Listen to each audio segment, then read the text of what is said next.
Starting next year, Carnival crews won't be able to throw toilet paper during their parades, with one possible exception.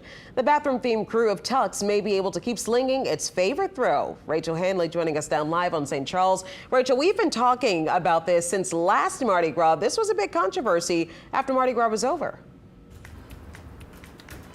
Yeah, Charisse, it is. And it might seem a little silly to be talking about toilet paper this much, but what crews leave behind after parades is serious business. If you've been down St. Charles Avenue, where we are, or other streets uptown after Mardi Gras, you've seen just how much toilet paper there is covering the trees, and the city is now trying to cut way down on it. But they say that one parade might be, it may not be the same without the toilet paper.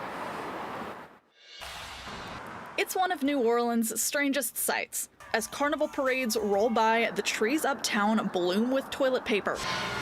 For years, the throw has been getting more popular. Finally, in late 2023, City Council said enough.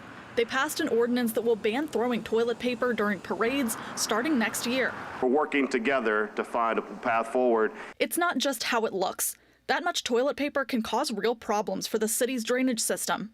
When many throws do not dissolve properly, they do clog up the pipes. But now they're considering an exception for the Krewe of Tucks. President Lloyd Frischartz says the crew has been throwing teepee since the 70s. When you have something that happens over a half a century, it's engraved in Mardi Gras. Its parade is a send-up of other crews' grand traditions. Riders hand out decorated plungers, and instead of a throne, the king rolls down the street on a giant toilet.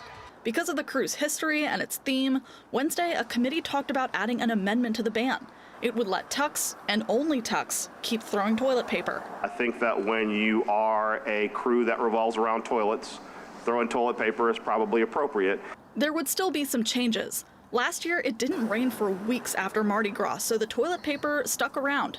If Tucks is granted the exception, the crew would have to use biodegradable, marine-grade, single-ply toilet paper. Frischartz says he's been on it for months. Our vendor has been reaching out to every possible source, every manufacturer, and scientifically seeing what makes something biodegradable. He adds that even though that kind of toilet paper costs more, it would be worth it to keep the tradition alive.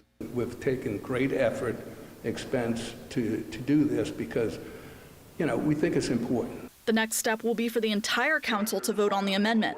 Then we'll know whether Tucks will be able to keep the toilet paper rolling in 2025. Now, regardless, the Krewe of Tucks is planning on cutting down how much toilet paper it throws by 50%. And as per the city ordinance, they will no longer be able to use toilet paper cannons. On St. Charles Avenue, Rachel Hanley, WWL Louisiana. Rachel.